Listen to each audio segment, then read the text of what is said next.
Tere! Eesti ettevõtlik noortekoda, JC Toompea, veerand sajandit tegutsemist. Mina olen Kaido, olen JC Toompea 2004 aasta president ja oleme siin täna mehed saunas ja räägime veidi JCI juttu. Mul on külas kaks meie varasemat presidenti, Priit ja Raigo, ja saamegi teada, mida tehti nendel kahel ägedal aastal. Priit, mis aasta sina president olid? Minu presidendi aasta oli 2014. Väga hea. Mis te tegite 2014 aastal? 2014 aasta oli meil põlvkonnavahetusaasta, kasvuaasta ja kindlasti iga presidendile jääb meelde tema aasta just tema enda kogemuste ja saavutuste läbielamiste järgi. Väga hea. Raigo, sina olid aasta hiljem, 2015. President, kuidas sinu aasta oli, et niimoodi saunajutuna, et mida tegite? Aasta oli hea.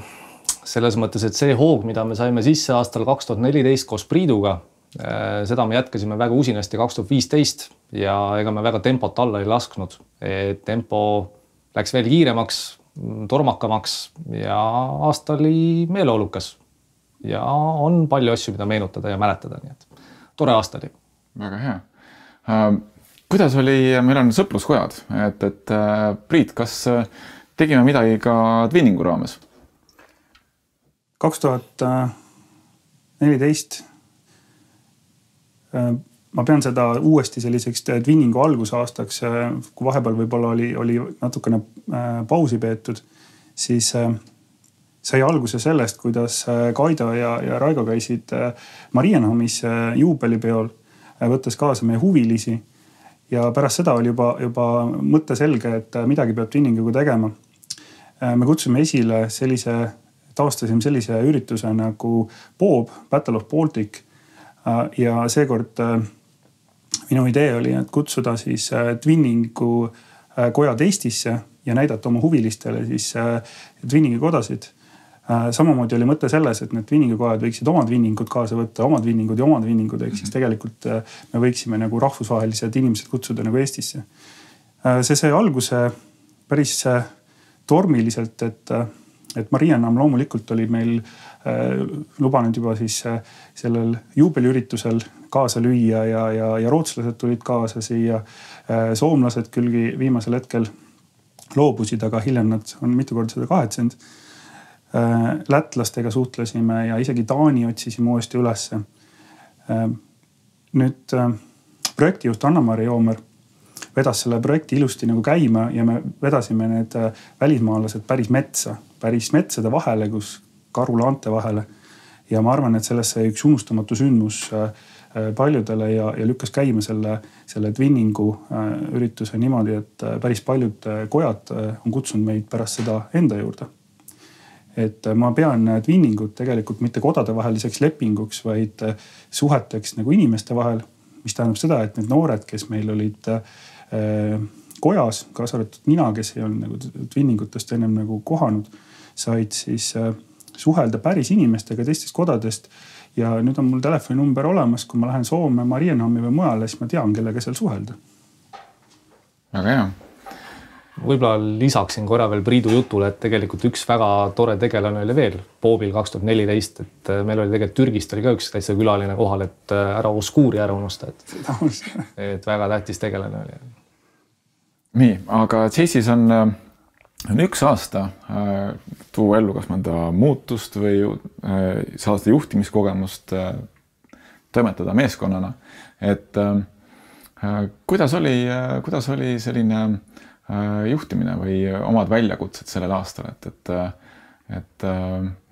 väga palju pole küll möödas, peaks olema värskelt meeles, et mis on teile kui juhtidele oli selline omal aastal selline pakkus võib-olla ärevust, aga oli selline hea, et võt.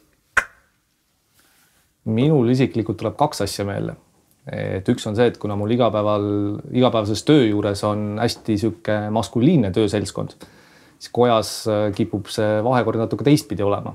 Et kindlasti andis see aasta seda, et kuidas ütleme, juhtida naisperet natukene. Ja teine, mis kindlasti oli see, et kuidas motiveerida inimesi ilma rahata. Selles mõttes, et töö juures on alati mingid rahad mängud, aga koda on ikkagi vabatahtlik ühendus.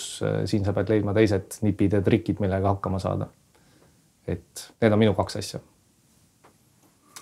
Ma arvan, et esimene kord, kui ma oma juhatusele esitasin eelarve, siis paljud sellest said aru, et koda ei olegi selline heategevusorganisatsioon, et tuleks nagu mingisugust tegevusi luua, millest on ka tulu ja peaks natukene ka vaatama seda, et kust raha tuleb ja kuhu läheb, eks ju.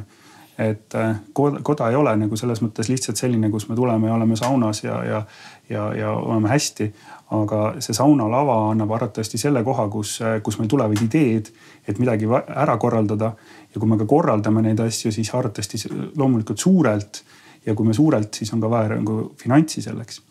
Et see on nagu üks osa. Teine, et mul oli nagu, võrreldes nagu Raigoga, mul oli suhteliselt lihtne, et 2013 EVP-na ma käisin välja lause, et mehed kotta. Ja minu juhatuses olid ülekaalukalt mehed, mis on, ma arvan, üle tüki aja CIS-i Toompea juhatuses selline väljakutse ja saavutus minu jaoks vähemalt. Väga hea. Raigo, mis projekte 2014 või 2015 veel tehti? Et Priit arvates Twinningust.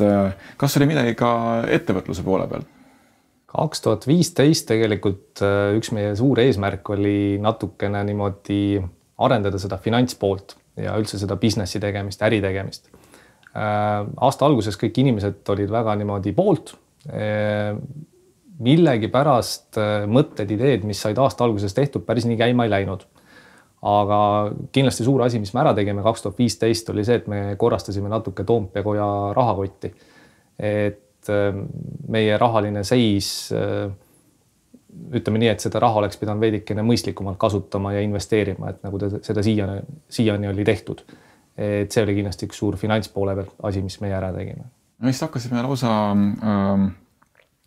kas on nii, et me hakkasime lausa seda varasemat raha, mis lihtsalt konto peal seisis investeerima? Peaksimegi seda investeerima ja mitte siis ainult ühte kohta, vaid nagu erinevatesse kohtadesse, et natuke hajutada riske, mis on tänapäeval täitsa mõistlik tegevus. Väga hea, väga hea. Aga mehed, millega igapäevaselt tegelete? Et koda on ka isiklikud asjad, aga meil on ka oma igapäevatööd. Et Priit, räägi, millega sina praegu tegeled?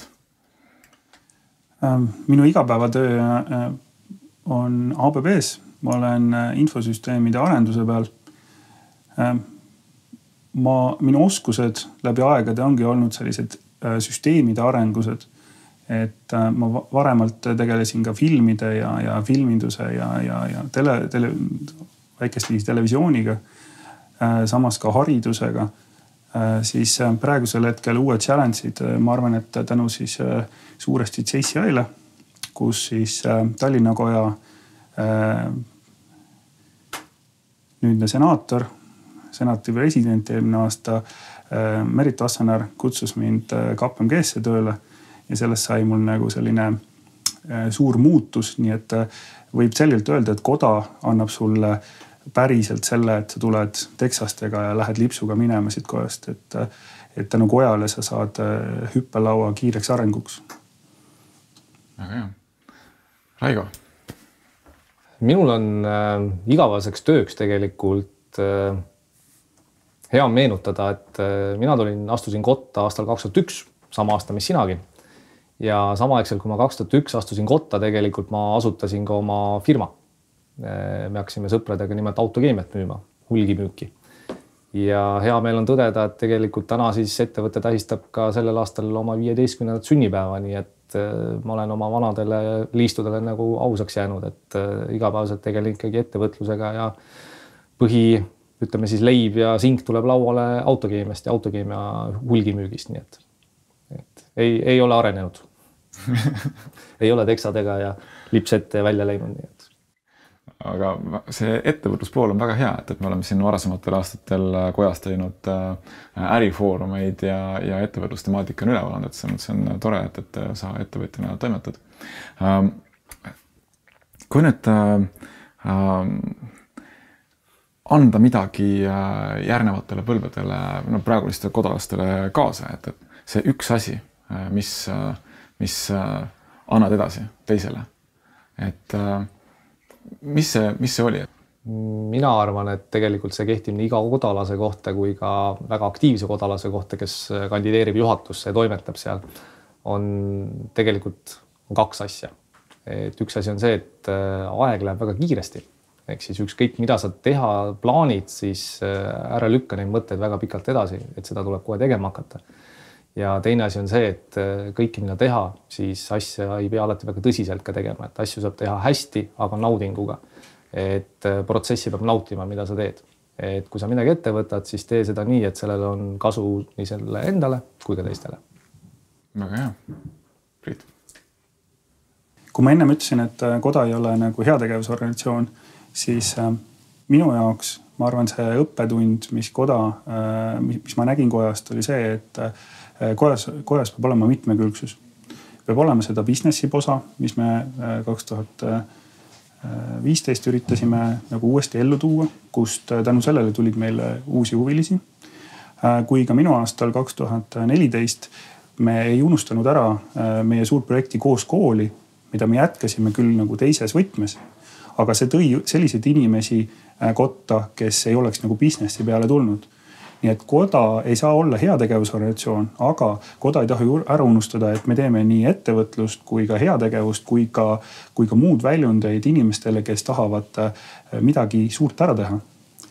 Ja ma arvan, et see ongi see sõnum, mis ma tahaks edasi öelda, et ärge unustage ära, et me oleme mitmekülgsed. Sest me tahame enda sekka nagu mitmekülgseid inimesi ja kindlasti fun'i, et 2000 järgmine aasta Raigoga me oleme siin teinud sellise kokkuleppe, et tema aitas minu aastat vedada, mina tema aastat ja sampus selle peale.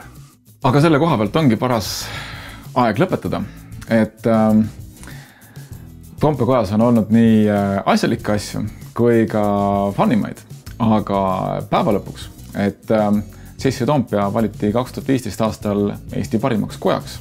See on väärt tunnustus. Ja ongi paslik teha üks väike kõll. Et Priit, palun. Ja Raigo, palun.